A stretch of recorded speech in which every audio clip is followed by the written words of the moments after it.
Mariah Carey's back in the news after making a rather acidic comment about what was supposedly the greatest pop scientific achievement we've ever witnessed. Upon hearing that Katy Perry had gone to space, Did she go to space? Mariah was in doubt about which space exactly. Where'd she go? Space? Where did she go? And that's fair. A diva isn't expected to have expertise in space geography, positional astronomy, astrogeography, or celestial cartography. What Mariah can do is this. But I really like the way I feel inside. To be clear, the rocket never left the atmosphere. Apparently, what the media called space exploration, science calls a hop. Our sources confirmed that the Blue Origin rocket simply went up, and in a move worthy of a broken elevator, started to fall. The entire trip, from ascent to descent, lasted only 11 minutes. That's faster than finding your car keys in your purse. And for those who dreamed of a zero-gravity experience, it only lasted for about 4 minutes, the time it takes to grab a quick coffee. The sensation of zero gravity she felt was actually microgravity, the same feeling you'd get if you fell from a height of 100 kilometers. In other words, she was just in a very expensive freefall with a slightly better view. Still, this 4-minute fall messed with the passengers' heads, who said a lot of nonsense upon landing. It is the highest high, and it is surrender to the unknown. Lack of blood to your brain left you with temporary side effects, Katy. Wake up! You didn't even get close to the dome.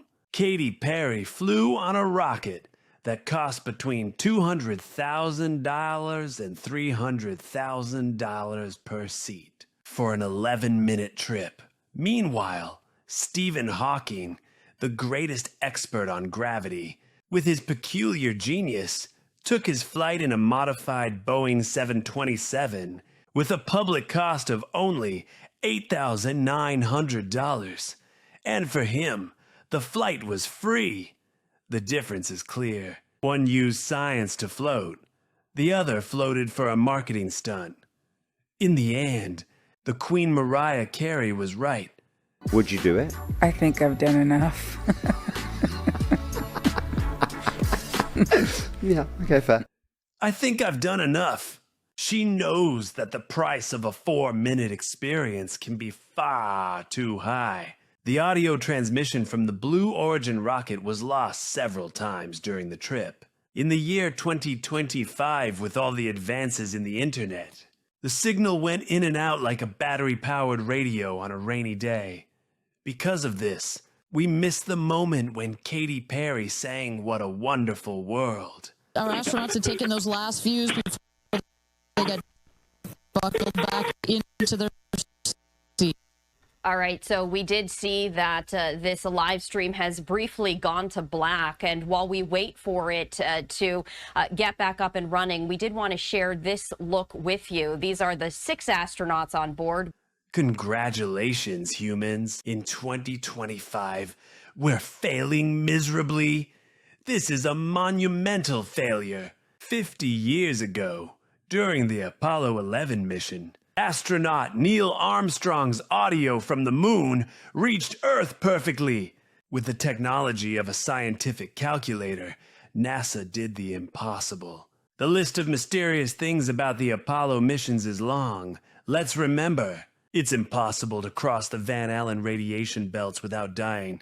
And this only happened during the Apollo missions. The temperature of 93 Celsius on the moon would make it impossible for astronauts to survive and jump around cheerfully, as they did. One of the lunar rocks had the letter C written on it, indicating it was a stage prop, a sky without stars, multiple light sources from the sun. The camera's reflection doesn't appear in the astronaut's helmet visor in a photo. The lunar car ride shows a puppet with motionless hands.